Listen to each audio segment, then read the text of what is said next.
Hey hi hello welcome back to my YouTube channel. This is Telugu traveller Mahi vlogs. Morning లేచి బయటకు వచ్చా. ఎండ చూస్తే అదిరిపోతుంది. మనం లేచి తలకే మార్నింగ్ అయితే 10 o'clock అయితే అయిపోయింది అనమాట. ఎండ మామూలుగా లేదు, బయట ఫుల్గా కొడుతుంది. మన రథం అయితే ఇక్కడే ఉందన్నమాట. దీన్ని తీసుకుని ఇప్పుడైతే బయటికి వెళ్దాం. టైం వచ్చేసి 10:20 అయితే అవుతుంది అనమాట.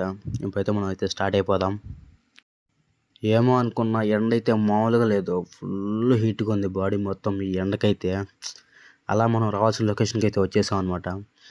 ఇదే అయితే కెఫే అనమాట. నేనైతే డైలీ ఇక్కడికి వచ్చి మార్నింగ్ అయితే కాఫీ తాగుతాను నేను. ఇది మన హైవేలో అయితే ఉంటుంది, రాజంపేట హైవేలో. నేనైతే ఒక ఫిల్టర్ కాఫీ అయితే చెప్పాను అనమాట. మన ఫిల్టర్ కాఫీ అయితే వచ్చేసింది. అలా కాఫీ తాగేసి అయితే ఇంటికి అయితే రిటర్న్ అయితే స్టార్ట్ అయిపోయాను అనమాట.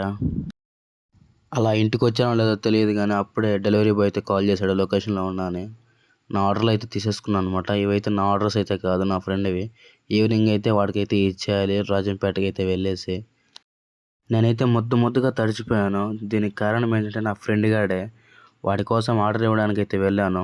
రాజంపేటకి వెళ్ళాను లేదు, అప్పుడే ఫుల్గా వాన్ అయితే స్టార్ట్ అయిపోయింది. ఇప్పుడు నా బ్యాడ్ లక్ ఏంటంటే నేను వాడి కోసం వెళ్ళేసి అయితే నా పర్స్ అయితే పోగొట్టుకున్నాను అనమాట. నా పర్స్లో నా ఏటీఎం కార్డ్ అండ్ నా క్రెడిట్ కార్డ్స్ అయితే ఉన్నాయి. అవి అయితే దొరకలేదు. బోయినపల్లి అయితే అసలు వానే పడలేదు, అయిపోయింది. అక్కడైతే రాజంపేటలో అయితే ఫుల్గా ఉందన్నమాట వాన. నా ఫ్రెండ్ ఫోన్ చేసి మళ్ళీ ఒకసారి అయితే ఎత్తుకోమన్నా అనమాట. అయితే దొరికాయని చెప్పాడు. వాడైతే నిజమో కాదో తెలియదు.